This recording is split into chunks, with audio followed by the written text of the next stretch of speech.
than not. Then everybody sit there looking at themselves and going, man, this is just a waste of time. So Totally.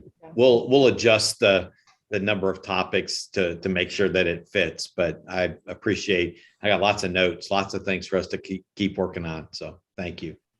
I thought they were great topics, Kirk. I just thought it was the whole thing was very invigorating. Even though it ran over, it captured my attention. Good. The whole time. We are live now. All right. Thank you. Thank you. Welcome, everyone, to the Board of Regents Research and Academic Affairs Committee meeting. We are live in Zoom and over YouTube. Just as a reminder to the audience that the Regents, as well as presenters, are participating in these meetings by phone and via Zoom. So let's get started. Our first item of business is a future action item, discontinuation of the Bachelor of Arts in Interior Design at WSU Spokane. Provost Chilton. Yes, thank you, Regent Powell. So this future action item is in your packet with lots of detail. But the summary is that the Voiland College of Engineering and the School of Design and Construction are proposing the discontinuation of the Bachelor of Arts degree in Interior Design just at the WSU Spokane campus. Apparently, this is really a housekeeping issue in that apparently they withdrew the degree from the Spokane campus in 2015, but it was an oversight that they did not formalize the discontinuation with the Faculty Senate. There are currently no students enrolled in the degree through the Spokane campus, and there is no impact to other degree programs or units since the degree has not existed on the campus in over 6 years. I do have Vice Provost Craig Parks on the call today, on the committee call today, just in case he has gone far further depth into this than I have. And if there are questions, either he or I can certainly address them here. As you will see, it has now gone through the Faculty Senate review and has also gone through the Provost Office review as well as the Chancellor and the appropriate dean. Okay, thank you very much. Are there any questions? Seems really straightforward. I do have a question, Regent Powell. Certainly. Just from not the specifics here, but with regards to housekeeping, are there any other issues similar to this where programs haven't been formally closed? I'm just curious about that process.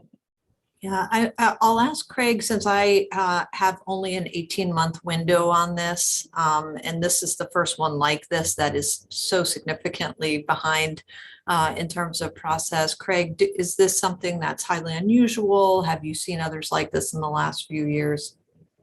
Yes, thank you, Provost Chilton. Regent Ramos, this is, I would not describe this as common, but it's certainly not unknown. I can think of in the last half dozen years or so, I can think of 3 or 4 other degrees off the top of my head that had been functionally discontinued, but the unit had never formally taken the degree off of the books. Whether we have additional ones out there or not, I don't immediately know. At one level, it wouldn't surprise me if we had a couple, but it's certainly not. It's not prevalent. Okay, any other questions? And in this case, I know Dave Turnbull has a question. In this case, it is not the discontinuation of the degree, only as it's offered on one of our campuses.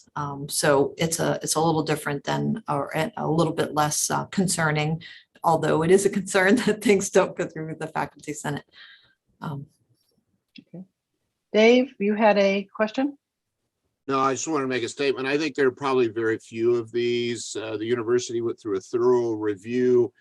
It was referred to as the A2P2 process, and that was what, about 10 or 12 years ago, and they really cleaned up the book. So my feeling on this is that these kinds of things are very few and far between. So I hope that helps. Yeah. And that Frank, helps. Thanks. when we do our we have our site visit for our reaccreditation, and we're pulling together materials for 2023, which is just next year. And I would assume that that inventory process would potentially catch others. Is that so, Craig? Yes. Yeah, we would almost certainly detect similar situations while we're doing the degree inventory. Yes. Okay, any other questions, comments? Okay, hearing none, I would like to ask the committee's consent to move this from the future action item to an action item and to the consent agenda for the meeting tomorrow. Do you need a motion for that, Laura? I don't believe we do. I just No. need to know if there's any dissent. Okay, well, we'll go ahead and do that because as a housekeeping item, it doesn't really need to wait, till our next meeting. All right, thank you all very much. Okay, now we're now going to move on to our information items. And the first one is a discussion on the dual credit program with Dave Soleil. Good afternoon. Yeah, so this is still in exploration. We've had conversations with the superintendent of public instruction, really discussing dual credit options for high school students in the state of Washington. And their interest is pretty ambitious. They want a preferred partner with a university in the state of Washington that provides dual credit options for high school students from junior year to graduation. We've talked about this internally quite a bit. Again, much of this is still in exploration phase, if you will. But where we're at right now is looking at a potential new form of dual credit, kind of a blend between college and the high school and Running Start. So what we would do is we would have a WSU faculty member be the faculty member of record in a global campus course. That course would be delivered online to the high school students, and then we would leverage high school teachers at that student's school to serve as facilitators, tutors, proctors, really keeping the student on path to successful in the course.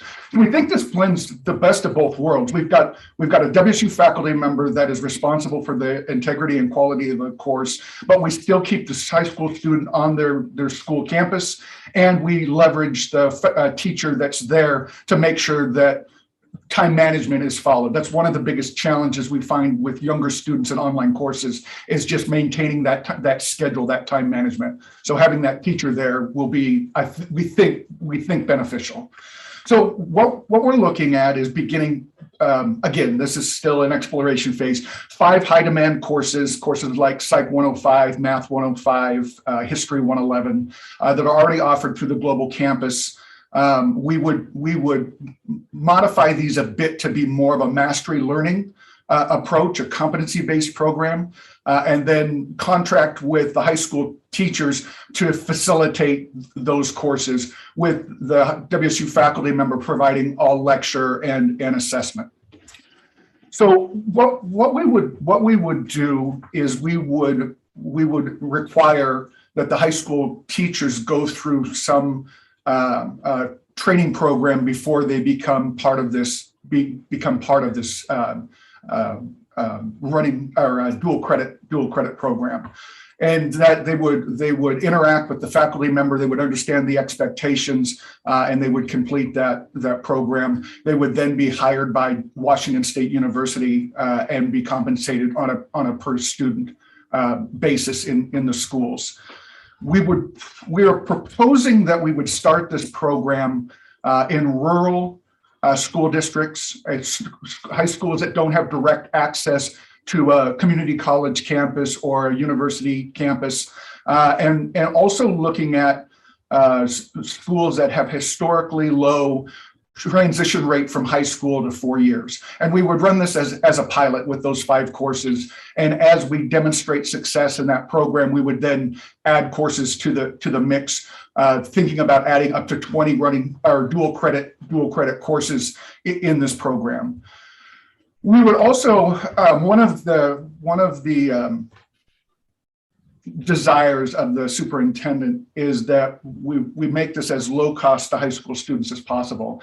We've demonstrated really positive success with our open educational resource program in psychology and in human development. We would propose the same approach with these 5 courses in the beginning, where we would make them, there would be no textbooks associated with the course, no textbook fees. And so the students would be able to access the learning resources at no cost in those courses. And we're still looking at a number of questions about transition into, how do we transition these students into the major?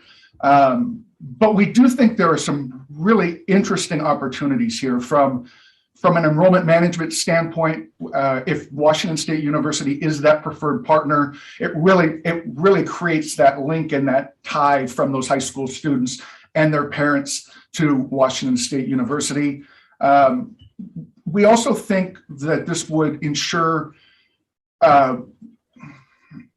growing recognition of the global campus. I'm still surprised that we have citizens in the state of Washington that have no idea that Washington State University has an online campus. I think if we become that preferred provider, it really opens up eyeballs to Washington State University, all of our campuses, and the global campus. And then also it ensures that we manage the quality. By doing this program, we're the ones responsible for the quality of the curriculum and the experience for those students, as opposed to having someone else do it. So again, this is still in exploration phase. We're still trying to figure out all the different variables. We're still trying to figure out if this is the right direction. But President Schultz wanted me to bring this to you all, even though it's in its infancy, just to make you aware, and then as it matures, keep you up to date and informed. So with that, I'll stop and field any questions. University of Washington has a similar program, isn't it? They focus primarily on college and the high school. So, and I guess I can make those. College and the high school is where a high school teacher who has the academic credentials to deliver a college course teaches on that high school campus. You have to have a master's degree in the discipline or higher. You can't just have a master's of teaching. So if you're teaching a chemistry course, you have a master's of chemistry. And so this makes that opportunity varied throughout the state. Some schools don't have teachers with those credentials. This would allow us to get to every school by using the WSU faculty member. My granddaughter was in the UW program, so they transitioned her immediately from her middle of her senior year was all college courses, and then she moved into the UW. It was pretty seamlessly, and successfully. But it was an interesting way because UW was doing it to attract students of color, which was an enrollment issue with them. And so they basically began to look at SAT scores, and were finding all of these students with high SAT scores who were Japanese, African American, Native American, and then basically began to say, hold a second, where are you going to school? And many of them had not decided. But the University of Washington came in and said, well, we want you to go to the University of Washington. Some did. Others went to schools that they felt were more intimate, smaller schools, rather than being overwhelmed by something like the UW. But this is I like what you're doing, because I think it's a door opener to a lot of students who, I would say, they don't have to waste their senior year. They actually know where they're going, and they're being well prepared for it. So I think what you're proposing is great. All right, thank you. Dave, I got a couple questions. First of all, I mean, you said you actually would hire the teachers, the high school teachers. How does it work in with the rest of their other job? Right. So this would be above and beyond what they would currently do as a high school teacher. We would want them vested in the success of the students. And so again, we're still working all of this out. The idea is that we would pay them like a per head. For every student that they're supporting, they would get a stipend or compensation for that student. Oh, Laura, you're on. I guess this is something you'd work out with the school system, I would assume, because right. I mean, because there's got to be overlap in times and that type of stuff. But I mean, it's a very interesting concept. I know just a little bit about these running start type of programs, and I realize it's similar but yet a little different. The goal of this is to have them obtain an education and an affinity with WSU.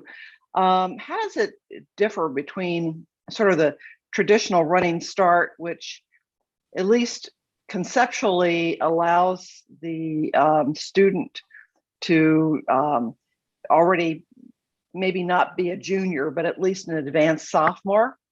In this case, you've got the 5 courses, but I'm not sure exactly what that translates into when they go into a higher education program. Yeah, it would be 15 credits of higher education. And the idea is that after we run a pilot of this program, and we find that it is successful, which we think it will be, we would add additional courses so that students could take courses throughout their junior and senior year. Thank you. Other questions? I might just share a little story. I'm one of the first 3 IB graduates in the state of Washington, so a product of this type of program.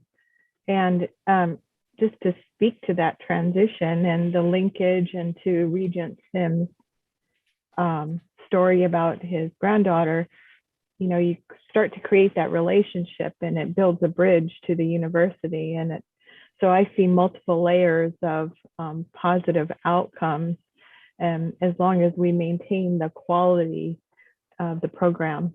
So I would encourage continued exploration, and it's a fun way to get into the school. Thank you. Other questions? If I could, Laura, I appreciate Dave working with Superintendent Reichdahl on this kind of proposal. Without giving lots of details, in other states, there's been interest, and then the universities in the state kind of hemmed and hawed around. Then a private university came in and offered what K through 12 was asking for. So in a way, we have an opportunity here to pursue. And I think Dave has tried to make sure that we, enter this without being in overt competition with community colleges or other types of things. Be smart about it, but make no mistake, there will be somebody that is going to do this in the state, and I'd rather it be us than anybody else. And this just sounds like a really good quality way to do it. Dave's been working with our faculty, and it's an opportunity. And I think if I look at our land grant mission in the state of Washington, this really fits where I think the land grant university ought to be. So I appreciate Dave's careful work on bringing this forward as a pilot, but I think this could expand extremely rapidly and be really important for the state of Washington. Okay, well, thank you all for your questions. And Dave, thank you for a very interesting presentation, and we'll look forward to hearing more. Thank you. Okay. Next item on the agenda is items that are approved under delegated authority. And as I think the regents are all aware, we have from time to time delegated certain things for approval by the president. And we always ask that they bring those items that are approved back to us as regents so that we're aware of what has transpired. So Provost Chilton. Thank you. So there are 2 of them, again, in your packet. I'll take them one at a time in case there are questions. The first was the renaming of a degree, actually 2 degrees, a PhD and the Master of Science degrees in veterinary sciences to the PhD and the Master of Science degrees in biomedical sciences. In a nutshell, the rationale for this is that Veterinary sciences obviously is a more narrow focus, and biomedical actually reflects the expansion of the type of education and research that's happening in those two programs, in the doctoral and master's program.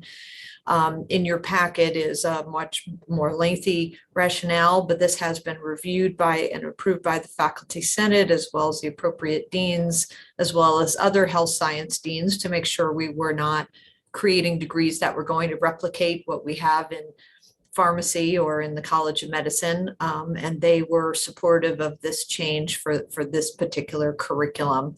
And again, I'll pause for any questions. And again, Craig Parks is the one who's helped usher through the approvals from the various bodies, so he can also provide some response if anyone has questions. Okay. Are there any questions on this item? Seems very straightforward. Okay, great. And then the second one is the extension of the Bachelor of Arts in Chemistry to the WSU Vancouver campus. My understanding is that Vancouver currently has a minor in chemistry, and their chemistry classes that they are offering as part of that and beyond are very popular. And there was a market study done on student interest, and to add to that, there's also been a lot of anecdotal request and demand from their Vice Chancellor for Academic Affairs. So again, this has run through the full set of approvals. I think I read in the proposal that it would be the only Bachelor of Arts in Chemistry in Southwestern Washington, and I believe that is correct. Craig, correct me if I'm wrong, but there you have it. And that is an informational item, and happy to answer any questions. Any questions? Okay, well, I just want to make a comment, and I see that Mel is on. I'm really, as a chemist, I'm really delighted to see this happen, and happy to see it on all the other quick courses, campuses too.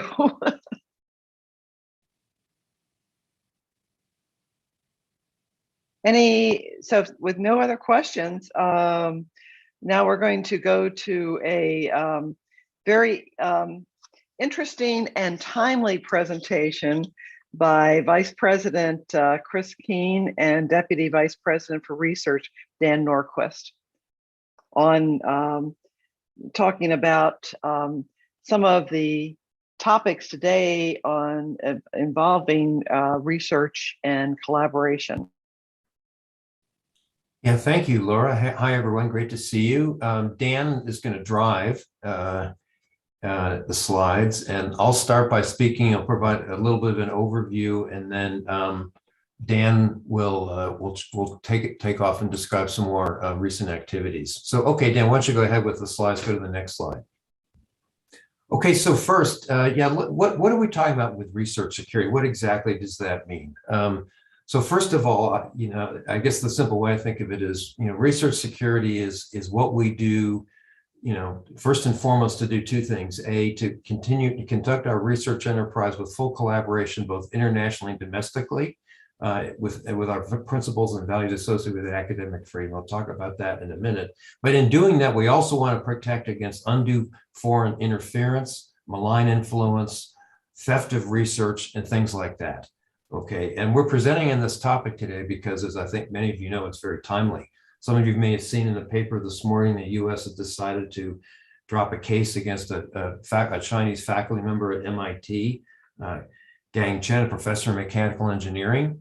And so, the government universities in the big picture are working very closely through APLU and other organizations to try and come to some meeting in the minds on this. This is one of the reasons we're presenting now, because as you'll hear from Dan, President Trump issued guidance on basically foreign interactions for universities, but implementation guidance for that has just been issued in the last few weeks by the government, actually, and it's going to also come from the agencies as well. So this is really timely for you to be caught up on what's going on with it.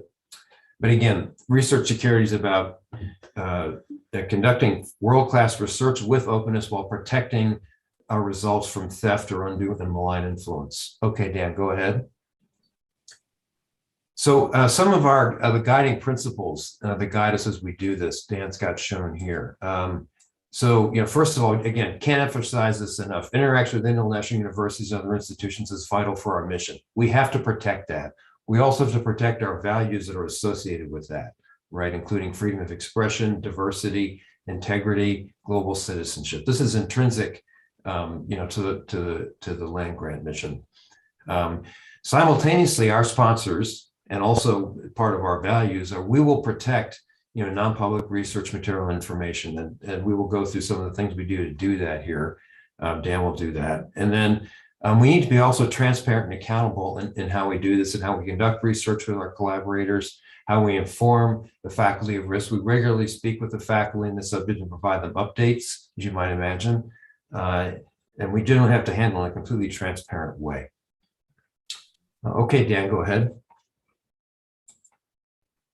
Let's see, the next few slides, I'll just run through a couple of some statistics just to give you a flavor for what we're talking about here. First, taking a look at this slide, take a look at the second line. You can see in those 2 5-year periods, 12 to 16 and 17 to 21, it's great to see, our total grants awarded have increased by, a significant fraction, 13%. That's great. We've talked about that a bit in some meetings. We can talk about it more. But I think more to the point, there are 2 agencies that have really focused on this research security issue, and they're NSF and NIH. And you can see the magnitude of involvement there. It's of order 200, NSF investigated projects over that time, slightly less for NIH. So we're talking multiple hundreds of projects, each of which often has a number of faculty involved, of course, and which have many international engagements typically. So, it's quite a lot to think about.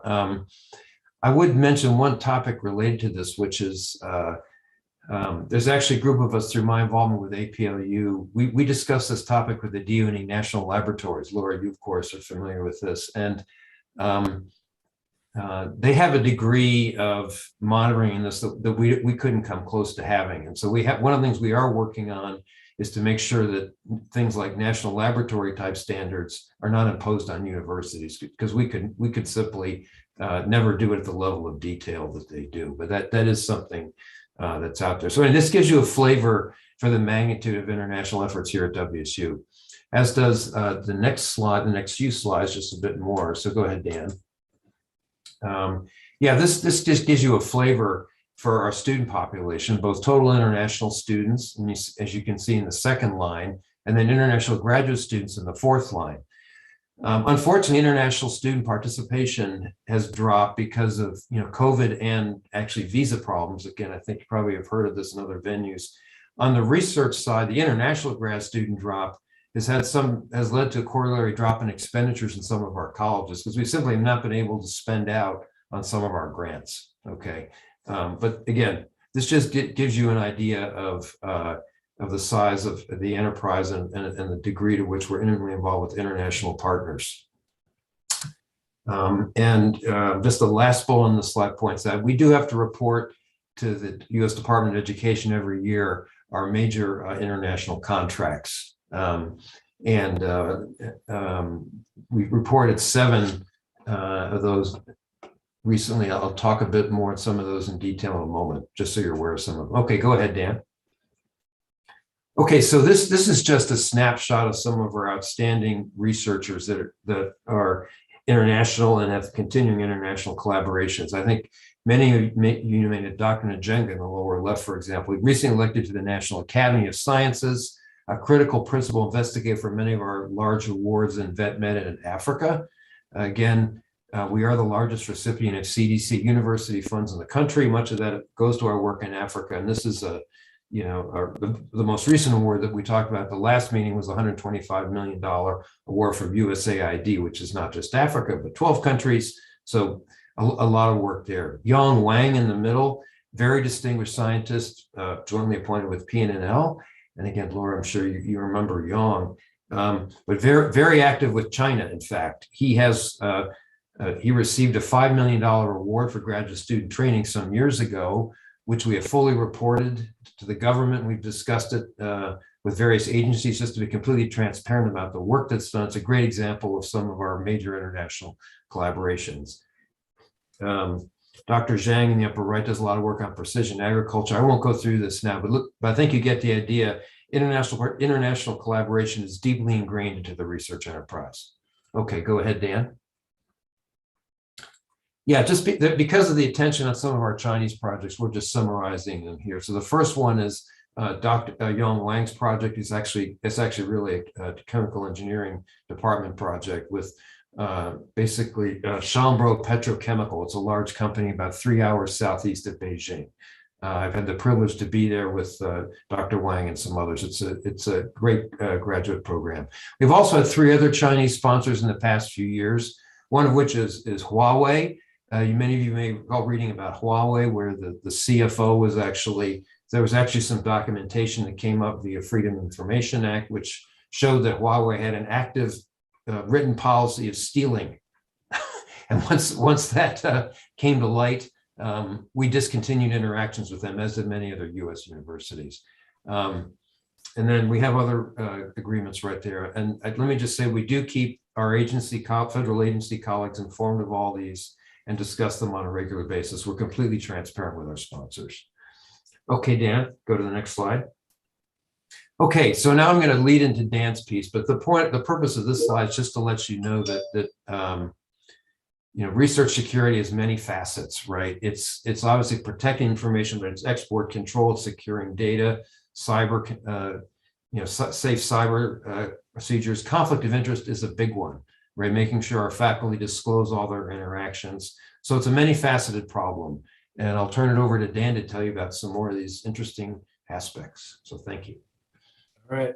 Thank you, Chris. Thank you all for having me. Well, you've seen a lot of the headlines. I'll share some of those, but how did this whole thing start? I mean, this is a big deal to us. Chris's meetings at his APLU, high agenda items at the top, research security. My meetings, research security. So how this really started was back in 2017 when NIH's Mike Lauer, he's the deputy director of the NIH Office of Extramural Research. He wrote a blog assuring the integrity of peer review. And that's when he said, hey, we've found out that there's been a breach in the integrity of the panel review process on a batch of applications. And that really got the ball rolling. Then February 2018, FBI Director Christopher Wray at a Senate testimony, he says, I think this is in this setting, that testimony, he would say that the use of non-traditional collectors of intelligence, especially in the academic setting, whether it's professors, scientists, students, we see in almost every field office that the FBI has around the country. He also said, which in my notes, I put it in bold red, I think the level of naivety on the part of the academic sector about this creates its own issues. I'll let you all take that in. But then August of 2018, a little bit farther down, we're back to NIH again. And Dr. Francis Collin, the director, put out a statement on the protection of the integrity of biomedical research in the United States. That's when we started seeing what are the key areas that are of concern. Failure by some researchers to disclose substantial contributions of resources from from other organizations, including foreign governments. Theft of intellectual property, which Chris mentioned. Sharing of confidential information by peer reviewers. As a result, then Dr. Collins, of course, put an advisory group together, a working group on foreign influences on research integrity, and that's what coined the term foreign influence in December of 2018. And that statement that he put out in 2018 was the America, we have a problem moment. DOD and Department of Energy had concerns, for many years prior to the Dr. Collins statement. However, in many of my colleagues' opinions in academics kind of brushed it off as being related to national security issues in connection with applied research, not basic research, which is much of what we do. But the state-sponsored infiltration into our sacred peer review process was the big wake-up call, especially being related to work being fundamental research. So then we come back to Mike Lauer. Mike Lauer sends out 87 sends out letters to 87 institutions raising questions about foreign affiliations and support not disclosed by 189 investigators. And thankfully, WSU did not get a letter. We don't want to get the Mike Lauer letter. Of the 189 folks, 54 lost their jobs. In 93% of those cases, the funding came from China, and the vast majority of the scientists under scrutiny were Asian men in their 50s. The problem's mostly centered around not disclosing properly. Well, fast forward a touch to November 2018, DOJ announces, which you all are very familiar with now, the China Initiative. Top 2 goals of the China Initiative: identify priority trade secret theft and to develop enforcement strategy concerning these non-traditional collectors, which I mentioned earlier. Well, let's move on to the national headlines. So here are these court cases. Dr. Charles Lieber, that's kind of the big one. Harvard University professor making materially false, fictitious, and fraudulent statement, arrested January 2020. This is a guy that had a $15 million research portfolio with NIH and DOD. Department of Justice said he did not disclose his Chinese connections via 1,000 Talents program, which many of you probably heard about, to Harvard or to the feds. So Wuhan University of Technology paid this guy $50,000 a month, plus living expenses, plus money for the lab. Therefore, what DOJ said, China improperly benefited from US funded research. So the trial started December 14th, but not for espionage, not for intellectual property theft, which were the goals of the DOJ, but for lying to federal sponsors and failing to report income to the IRS. Well, much of this started from one of those Mike Lauer letters. You know, I have colleagues that got these, right? And in fact, in this case, my colleague at Harvard testified at the trial and explained to us in a meeting just recently that the PI said to her he had not been affiliated with Wuhan University and he was not a member of the 1,000 Talents program. So she sent that back to NIH. Well, he lied, and that came out in this particular case. But she signed the letter to NIH, so that's why she had to testify. So I will not be signing any letters like that. I will have Chris sign those letters to NIH.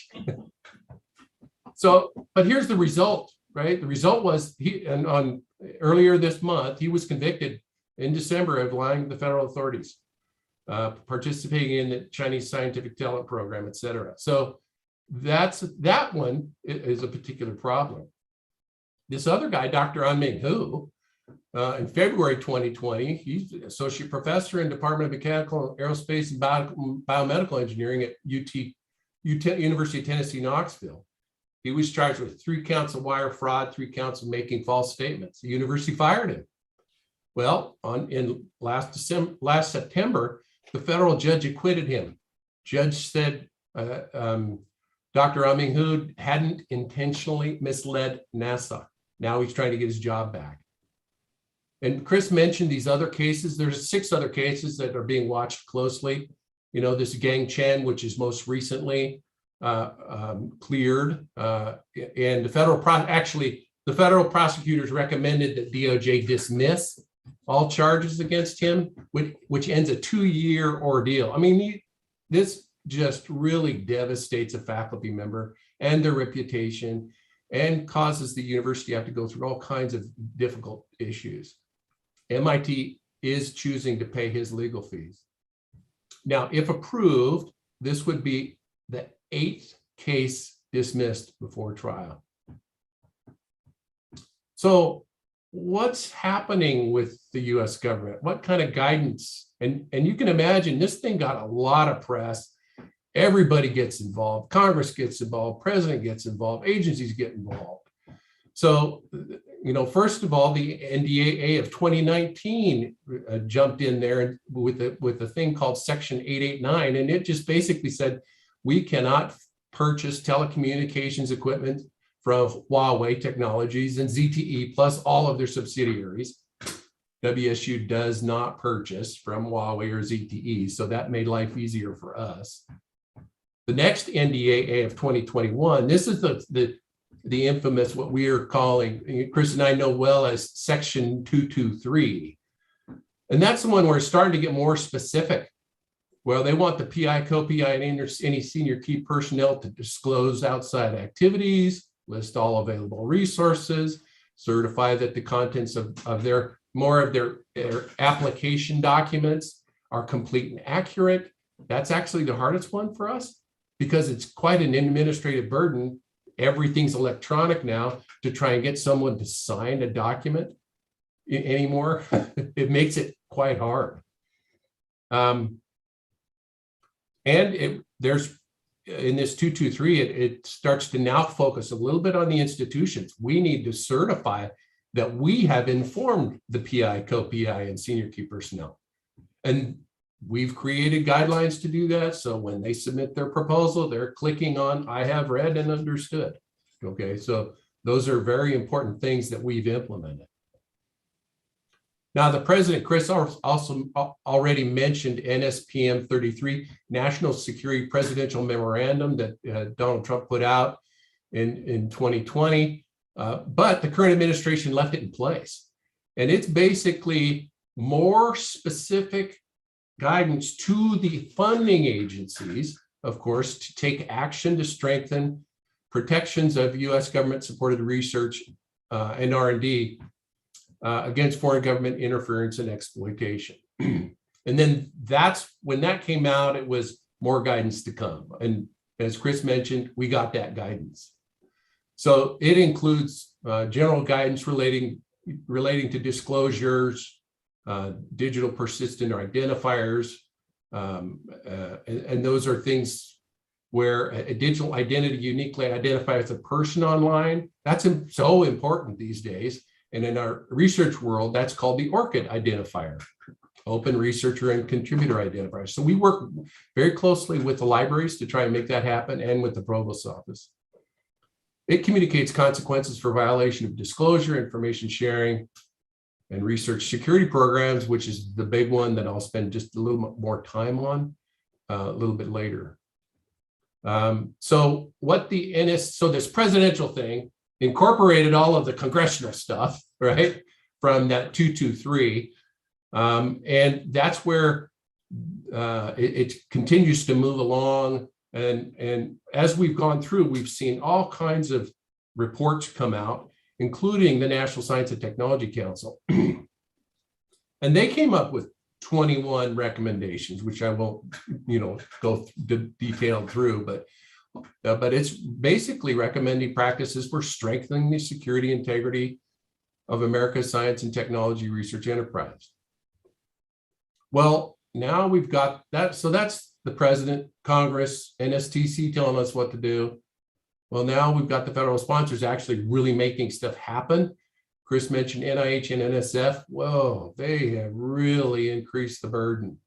And so we've had to work hard to update our all of the activities associated with submitting proposals, just to submit a proposal. And NIH has issued 3 guide notices about policies related to conflicts of interest, policies related to proper disclosure, policies related to maintaining integrity of the peer review process. So we've done a lot of FAQs, communicating with our faculty, building websites. What about the National Science Foundation? Well, they did something similar. They created a Dear Colleague letter of research protection, and they had a Jason group, from the MITRE Corporation study this and give another, a number of recommendations. So one thing that in addition to what they're doing is they're creating an NSF, a data analytics program, where they'll compare and analyze information reported by individuals and then organizations participating in NSF supported functions. So I got the call from NSF because we had a faculty member who did not disclose to the sponsor what they disclosed in their publication, which was foreign support and foreign affiliation. Well, it was just a misunderstanding. We got it sorted. Well, boy, but NSF really got hand of that and called me immediately to get this sorted out. Well, what are the other sponsors doing? Chris mentioned DOE. They're issuing stuff. DARPA is issuing the Countering Foreign Influence Policy, Foreign Influence Risk Rubric. But they had a presentation the other day that was attended by folks on my staff, and they said, you know, it was quite a reasoned approach. So the pendulum has swung from the Mike Lauer, you know, 87 letters to a reasoned approach by DARPA on how to implement these things. So what have we done? We've continued outreach. We provided reminders, federal disclosure requirements, presentations to President's Cabinet and specific departments, regular reminders to disclose. Chris and I say disclose, disclose, disclose on a regular basis. And he's got an OR, you know, Office of Research newsletter. We put little blurbs in there. We put little blurbs in our research administration community. We put little blurbs in our Associate Deans of Research and Vice Chancellor for Research Group. I even had my guy in my office send directly to all the NSF investigators and directly to all the NIH investigators about the latest FAQs and resources to make sure they're doing that right. Ongoing compliance, routing and approval forms. What are professional organizations saying? How can we keep up with what everybody else is doing? I often stay in touch with my colleagues about that. We've updated authorship guidelines and added foreign affiliation, foreign support items. We've updated outside consulting agreements, guidance, things to consider, adding foreign affiliation, foreign support. We've updated new and created new websites, foreign influence on federally sponsored research website. Chris and Asif put out a note to all faculty back in 2019 about these kinds of activities, but also publicly reaffirmed our research values, which Chris talked about in those slides above. We communicated issues related to consideration for international travel, export controls, visit by foreign nationals to WSU. We creating a chairs and directors guide to support review and analysis of faculty's external activities. You know, grant proposal certification, lots of work here. How do we ensure that we're properly disclosing authorized signatures, training? Training's a big deal for folks, and more. So strengthening a relationship with FBI. Stan called me the other day. Stan is our Spokane regional FBI representative. We're on Stan and I are pretty tight. You know, we talked about the relationship earlier in a previous topic. That's the same kind of thing we have with the FBI. We meet on a regular basis, and we are talking about emerging threat issues, potential issues related to theft of intellectual property. And so it's quite a very valuable connection, and one that the feds really like to see. And, you know, Chris already had mentioned the Huawei information. Well, what's next? It seems like we've already done quite a bit already, but here's three big things, really. We want to rebuild our process for conflict of interest and conflict of commitment. What happens now is it's a manual process now. And what we want to do is make this an online process, basically a one-stop shop for faculty to input all the things they need to disclose.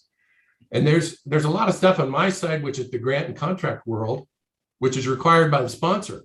They say they want to know this and this and this and this. They have rules. Same thing with the university and the faculty manual and conflict of commitment. There's particular things we need to know about consulting and extended professional activities, but we want to put that all online so I can see that. I can't see it now. And so it would be nice for me to be able to see that. So we'll help support and work with the Provost Office to do that. We've been working very diligently with Laura Hill, and Laura has been talking with David, Turnbull, and Doug about that with the Faculty Senate. As I mentioned earlier, NSPM 33 requires a research security program, very clear bullet in NSPM 33. And those cover 4 topics. I'll just briefly tell you what they are: cybersecurity, foreign travel security, and we've working with the chief compliance officer at WSU, and we got a really good start on this related to foreign travel security. But now we know we have the details of what we need to do to make this happen better. So Cheryl Carmizel is actually she's got her whole compliance committees going. She's going to do an international compliance subcommittee, and this is the top of their list to make sure that we've got this covered. Research security training is another one. And what happened, that's about intellectual property theft, making sure that you're doing peer review right, and you're having integrity there. We're believing that the city modules, those are online modules that cover training for the responsible conduct of research, will add a module related to research security. And the last one is export control training. And that training is basically when it's appropriate. We have a great partnership with the Office of Research Assurances. That's a group that reports to Chris as well. And I really won't sign anything. When I say sign anything, I'm the guy who signs the contracts, signs the grants for the entire institution. I won't sign anything until they bless it. And they've got a good program down there. The last thing here is we want to create a research compliance policy, and we're well down the road with that. We need Chris to be able to have the authority to be able to move into a situation that's a research related situation that may not be, a chair may not be able to handle. There might be a conflict of interest related to some type of oversight. And we've seen that through COVID, that we need to have this policy. And now because of research security, we see it even more. Last slide here. How do we compare to our neighbors? Well, it's really how they compare to us. Their websites, communication to faculty training, updated policies, building new IT applications. We are all doing the same stuff. It's quite a group of colleagues together, arm in arm, trying to figure out how best to manage these things and stay ahead of what the feds are going to throw at us next. So any closing comments, Chris? No, Dan, that's great. I guess, that's good. I mean, I would just say that sort of the couple of takeaways again, the main message to the faculty is the things you're doing with, generally speaking, with foreign collaborators aren't illegal. What's bad is to not disclose them, right? That's the issue. The issue is not what you're doing generally, it's not informing about it. I guess I just add one other thing to what Dan said about the recent Presidential Memorandum Directive, NSPM 33. The guidance is specific to universities that have over $50 million a year in expenditures. I was just on a call with them. Dan and I were just before this meeting. The good news there is the agencies are working as hard as they can to provide a single one form that we all, if you will, that we all can, for different agencies to fill out. That's a big deal because our internal workload would go through the roof if every agency had a highly unique format for reporting this. I mean, this sounds like boring details, but unfortunately, if we don't get this stuff right, we don't get grants submitted and awards don't get made. So these things are, yes, not the most exciting thing in the world, it sounds like, but in fact, we have to do them right and on time. And now that we have the guidance, direct guidance, clear guidance from the NSTC about this NSPM 33, Chris has a draft of a letter to the faculty that he's refining to get out to them so they know clearly what this is all about. Thank you, Dan. Hi. Okay, Jeanette. Hey, Jeanette. Thank you. You I really appreciate that context, and I was doing a little bit of homework, and I'm curious as to the linkage to university policies on intellectual property, technology transfer, and commercialization. And it seems like that policy was being reviewed last year, and the language on research security, as you educate and promulgate and implement, creating new websites and transmitting letters. And I guess I'm just trying to connect the dots to what exists, and is there a plan to backflush that language into existing policies as well. Good. Go ahead, Dan. I think you can comment. That's a great question. One of the first things we did was we started working on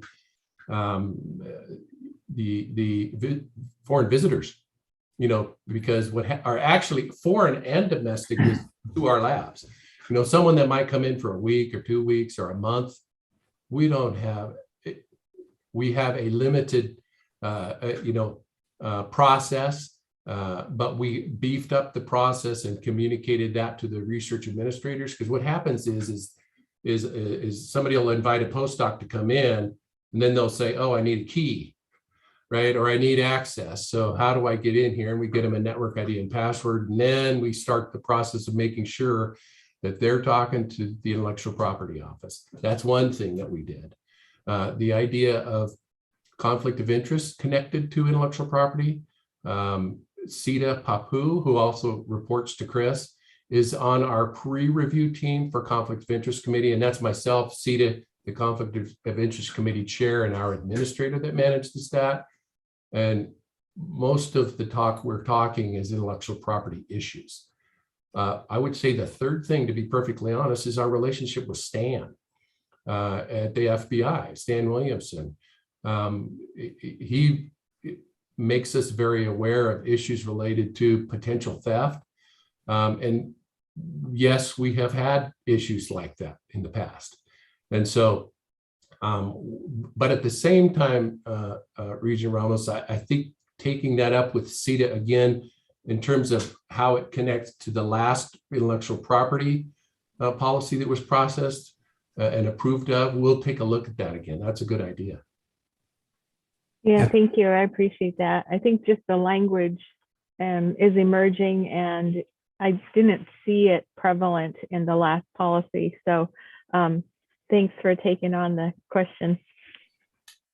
If I could just add one thing, Regent Ramos, to that. I mean, one thing that's going on, and an very important aspect of what you just mentioned, is our federal colleagues are getting very good at using AI to scan databases of publications and invention disclosures and correlate them. So, if I'm a faculty member here at WSU or another US institution, if I invent something, I have to submit a thing called a disclosure to my sponsor. It says, which basically says, I officially invented this thing, right? Once you have that, you can scan things out there. And some of the instances Dan talked about historically occur when an agency will find, for example, the same language in an NSF grant application as in a foreign grant application, or they'll find the same wording in a journal article in China as in someone's grant proposal.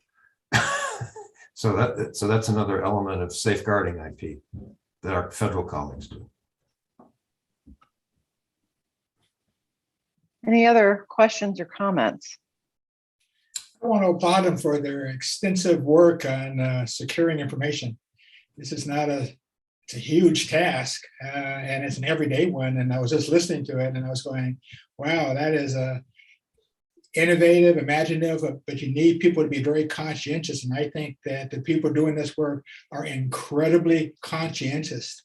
The theft of other people's ideas and research is just taken off in ways that we could not imagine. So I'm very pleased to hear that Washington State University is working rather diligently and putting in measures to actually protect the interests of the research and the researchers and the university's own reputation.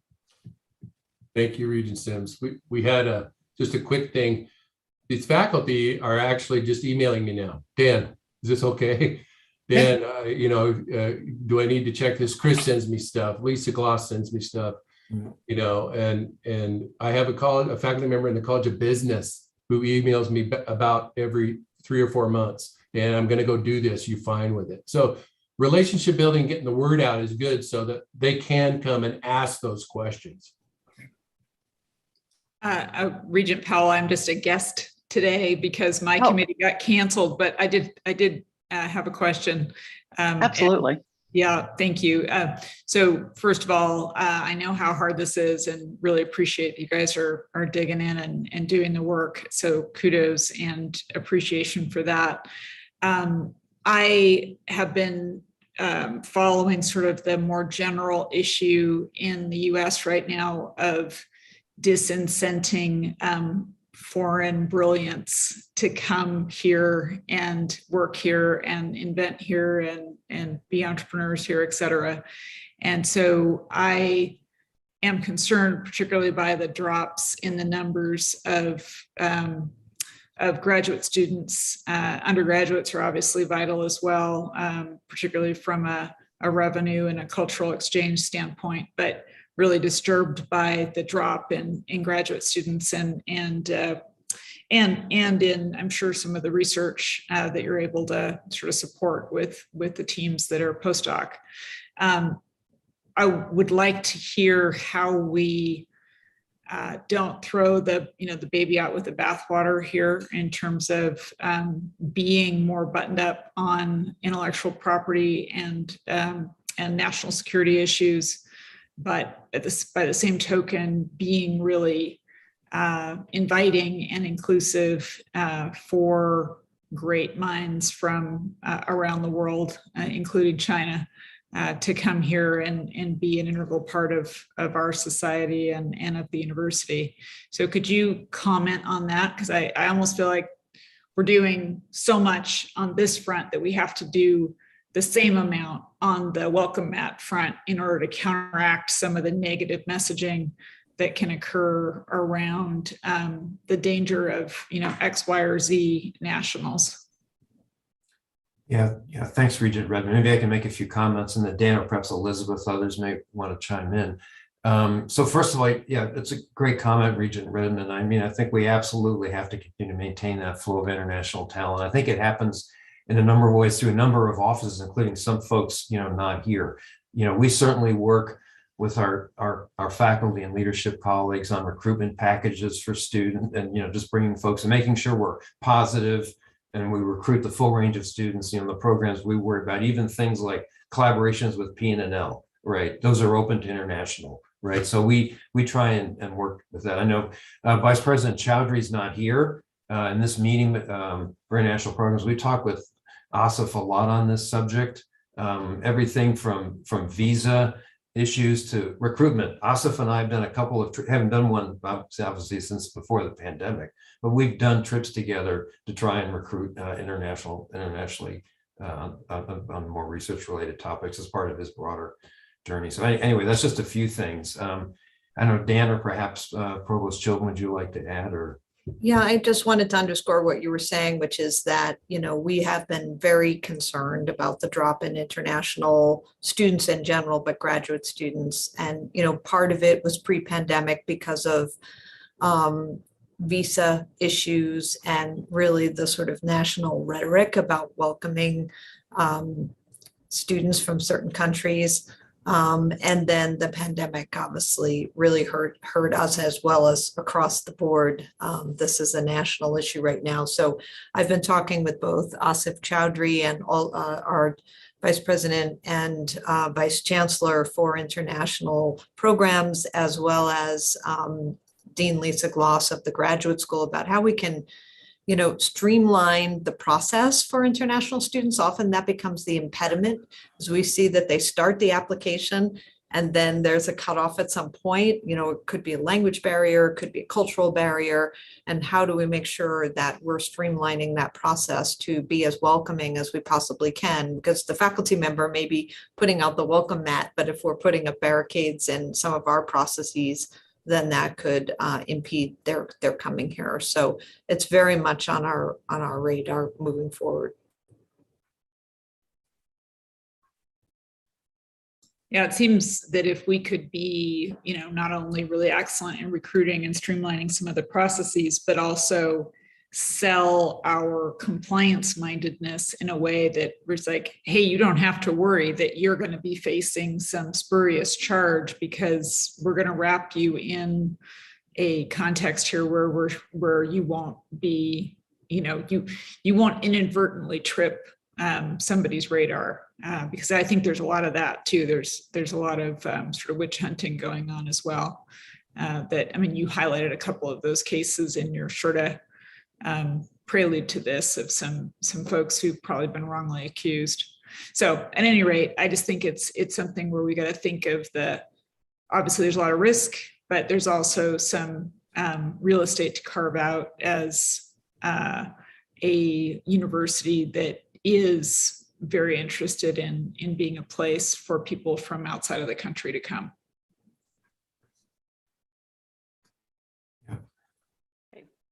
Good discussion. Any other questions or comments from the group?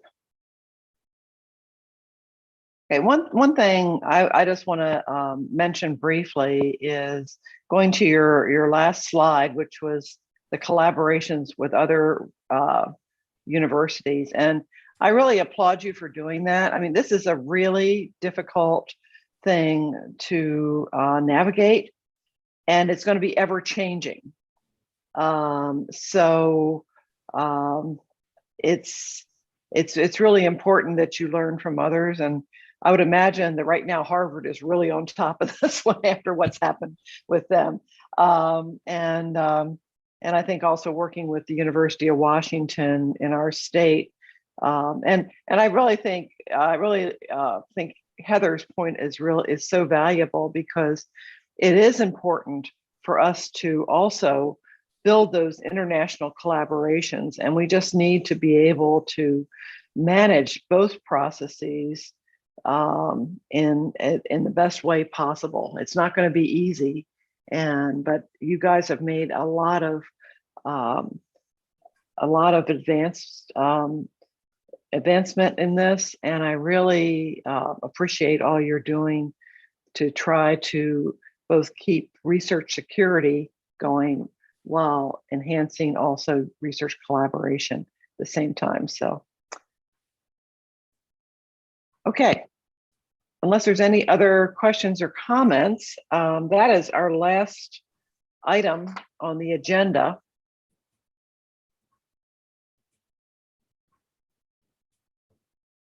Sure. Okay. Are there any other items to come before the committee today? Okay, hearing none. We were going to conclude this meeting then, and the Regents will now take a break, and we'll be back at 2:45 for the remainder of committee meetings. And the YouTube link for these meetings can be found at the WSU Board of Regents website. Thank you all for your participation, both the committee, our guests, and all of our presenters. We really appreciate all of the great discussions, and we'll see you back at future committee meetings.